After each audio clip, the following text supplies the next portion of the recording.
નમસ્કાર દર્શક મિત્રો, મા તે સેવન ન્યૂઝમાં આપનું હાર્દિક સ્વાગત છે। હું લખન કોટડિયા, રિપોર્ટર એબલવાળા સાથે જય બગિયા સુરત। એક નજર નાખી આજના મુખ્ય સમાચાર પર। સુરત શહેરમાં ગણપતિ વિસર્જનનો કાર્યક્રમ ધામધૂમ અને આનંદમય વાતાવરણમાં ચાલી રહ્યો હતો। શહેરના હજીરા સ્પોટ પર 15 ફૂટથી વધુ ઊંચાઈની મૂર્તિઓનું વિસર્જન ભક્તિભાવ અને ઉજવણીના માહોલ વચ્ચે કરવામાં આવ્યું હતું। વિસર્જન કાર્યક્રમને સફળ અને સુરક્ષિત બનાવવા માટે ફાયર બ્રિગેડની ટીમ તેમજ પોલીસ દળની ચુસ્ત વ્યવસ્થા બંદોબસ્ત ગોઠવવામાં આવ્યો હતો।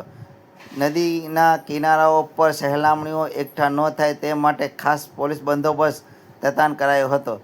શહેરની વિવિધ વિસ્તારોમાંથી મોટી સંખ્યામાં મૂર્તિ વિસર્જન માટે હજીરા સ્પોટ પર આવી હતી। સવારથી સાંજ સુધીમાં હજારો મૂર્તિઓનું વિસર્જન કરી ચૂકવામાં આવ્યું હતું।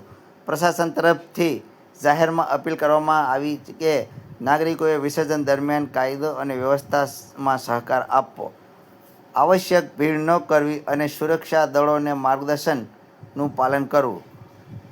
સુરત મ્યુનિસિપલ કોર્પોરેશન, પોલીસ વિભાગ તથા ફાયર બ્રિગેડની ટીમ સતત સતર્ક રહી અને શહેરના નાગરિકોને સુખાકારી માટે વિસર્જનનો આનંદ માણી શકે તે માટે કટિબદ્ધ હતા।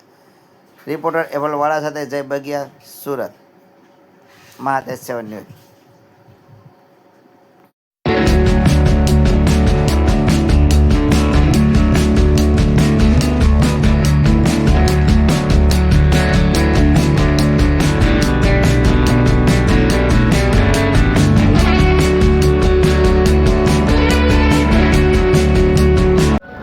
નમસ્કાર મિત્રો, મહાદેવ સેવન ન્યૂઝમાં આપનું હાર્દિક સ્વાગત છે। હું છું રિપોર્ટર એબલવાળા।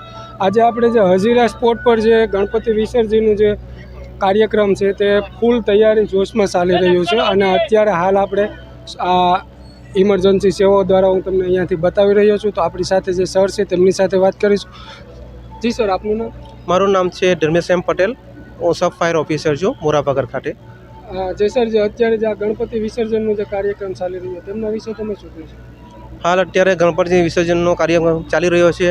અહીંયા વધારે પ્રમાણમાં સૌથી મોટી મૂર્તિઓ આવવાનું ચાલુ છે અને વિસર્જન બહુ સારી રીતના ચાલી રહ્યું છે અને એમની સેફટી માટે આપણે સુરત મહાનગરપાલિકા તરફથી આપણે 3 મોટી બોટોનું આયોજન કર્યું છે। 40થી 50 આપણો સ્ટાફ છે અને ટાઈમે આપણે પેટ્રોલિંગ ચાલુ છે। તેમજ લોકોને એ અપીલ છે કે કોઈ કિનારા પર આવવું નહીં, કારણ કે પાણીનું પ્રમાણ ખૂબ છે। 40થી 50 ફૂટ પાણી છે, એટલે જેમ બને તેમ લોકો દૂરથી આપણા ગણપતિ જે વિસર્જન થાય છે તેના દર્શન કરે અને અહીંયાના પબ્લિકોને આપણે એનાઉન્સ કરતા રહીએ છીએ કે ભાઈ પબ્લિકો નજીક આવવું નહીં, કારણ કે પાણીનો પ્રવાહ વધારે છે એના માટે। અને સર, જે અત્યારે જે આપણે મૂર્તિ સવારથી સાંજ સુધીમાં અંદાજિત કેવડો આંકડો આવ્યો છે? હાલ અંદાજિત આપણે 2 વાગ્યા સુધી 300થી 400 મૂર્તિ હતી, એટલે હમણાં લગભગ 600થી 700 આશરે મૂર્તિનું વિસર્જન થઈ ગયું હશે। અને તમે અત્યારે જે આ વિસર્જન થઈ રહ્યું છે તે યુવાનો અને લોકોને શું સંદેશો આપવા માંગો છો? લોકોને એ જ સંદેશો છે કે જલ્દીથી જલ્દી આપણે મૂર્તિઓ લાવી અને અહીંયા ખૂબ સારી રીતે વિસર્જન કરી શકે, એટલે જેમ બને તેમ આપણે જલ્દી મૂર્તિઓ અહીંયા લાવવાની ટ્રાય કરે।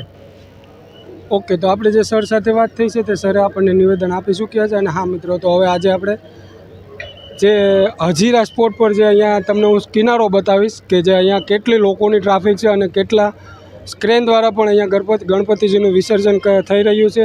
તો અહીંયા જે યુવાનો આવતા હોય તો તેમને પણ ખાસ નમ્ર વિનંતી કરવામાં આવેલી છે કે કોઈ કિનારા પર આવવું નહીં। રિપોર્ટર એબલવાળા, કેમેરામેન જય બગિયા સાથે સુરત।